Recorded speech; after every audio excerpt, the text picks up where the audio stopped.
Lila, a mute 10-year-old, hadn't spoken since the car crash that claimed her mother 2 years ago. Doctors diagnosed selective mutism, her voice trapped by trauma. She expressed herself through vibrant drawings, her only outlet. Her father, Daniel, a decorated police detective, moved them to Willow Creek, a quiet suburb, hoping the change would help Lila heal. "Like your new room?" Daniel asked, setting her art supplies on a desk. Lila nodded, pointing to the expansive backyard. "Perfect for your easel," he smiled, unaware of the storm brewing in their new neighborhood. Willow Creek was ruled by Helen Carver, the Homeowners Association president. With her impeccable silver hair and clipboard, Helen enforced strict community standards like a dictator. Her vision of perfection clashed with Lila's need for self-expression.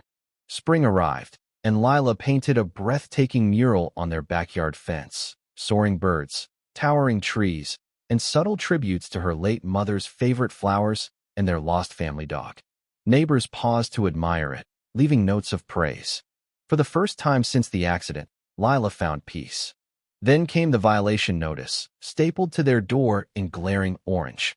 Unauthorized property modification. Remove within 48 hours. Daniel confronted Helen, armed with letters from Lila's therapist explaining the mural's role in her recovery.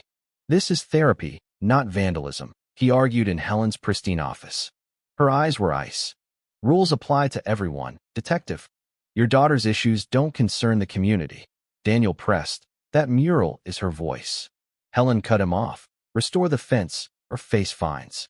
3 days later, Daniel was called to a hostage crisis. "I'll be back soon, sweetheart," he told Lila, who was adding details to her mural. She nodded, absorbed in her art. Barely an hour after he left, Helen stormed in with 2 workers carrying paint cans. "Start there," she barked, pointing at the section depicting Lila's mother. Lila dropped her brush, rushing to block them, shaking her head, tears streaming. "Move, girl," Helen snapped. Lila stood firm. Helen's face twisted. She grabbed a metal pipe meant to prop open a paint can. "I said move." Across the street, 16-year-old Noah filmed from his window, documenting Helen's tyranny for a school project. What he captured next was horrific. Helen swung the pipe, aiming to intimidate, but it struck Lila's legs with a sickening crack. Lila collapsed, her silent scream frozen on her face. Noah dialed 911, hands trembling, still recording. Daniel paced the hospital hallway, badge glinting under fluorescent lights. "Dr. Ellis approached, her face grim. "Lila's legs are fractured, her right leg in 2 places. We need surgery to insert pins. Nerve damage is a concern." Daniel's voice broke. "Will she walk again?" Dr. Ellis hesitated. "With therapy, yes, but there may be permanent limitations." She added, "Helen Carver claims Lila attacked her, and she acted in self-defense." Daniel's jaw clenched as Helen's voice echoed from the nurse's station, demanding to speak to the hospital director. In Lila's room, she lay small and broken, legs immobilized. She didn't gesture or sign, just closed her eyes when Daniel entered. By morning, his precinct colleagues filled the waiting room. His partner, Detective Lopez, brought news. It's filed as aggravated assault with a deadly weapon. But Councilman Carver, Helen's husband, is pressuring the chief for a private settlement, full medical coverage, pain and suffering, if you drop charges and sign an NDA. Daniel stared. "They want to erase this." The hospital administrator offered a folder. "The Carvers will cover all costs, including Lila's high-deductible surgery." Daniel's savings were thin. Lila needed therapy, possibly more surgeries. "I'll think about it," he said, but in Lila's room, he saw her stare blankly, refusing a tablet to communicate. Silent tears fell. Helen hadn't just broken her legs. She'd shattered Lila's only way to speak. 3 days later, Daniel wheeled Lila home.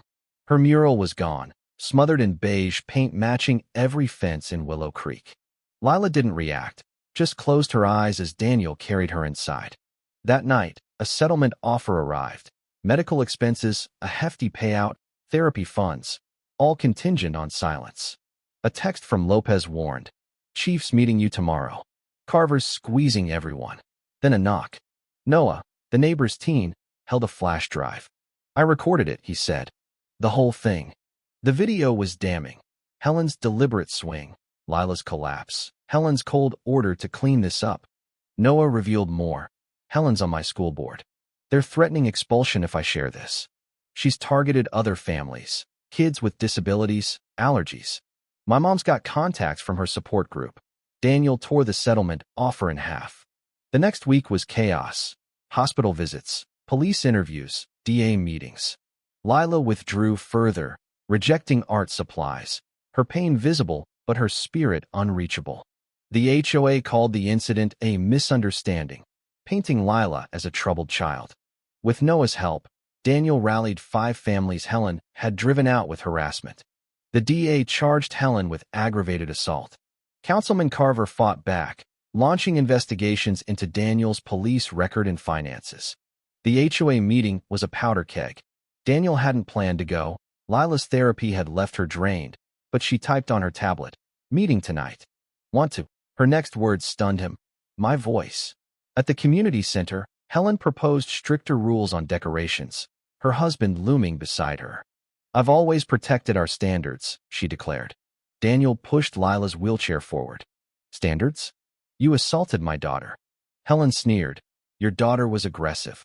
Lila raised her hand, trembling. The room froze. In a whisper, she spoke her first words in 2 years. "You hurt me." Gasps. "You broke my legs.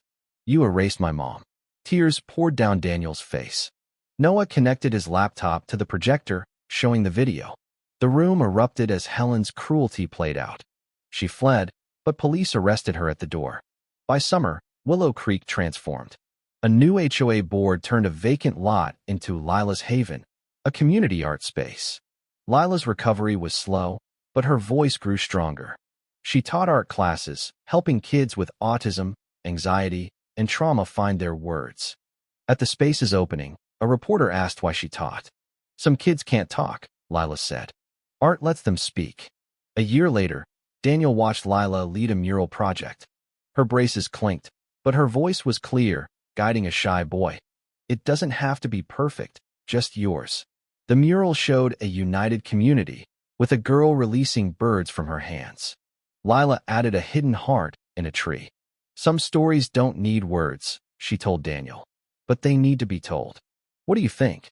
Was Helen's obsession with control justified, or was Lila's art worth fighting for? Share your thoughts below. Let's debate how far rules should go and how we protect those who can't speak for themselves. Like and subscribe for more stories that spark conversation.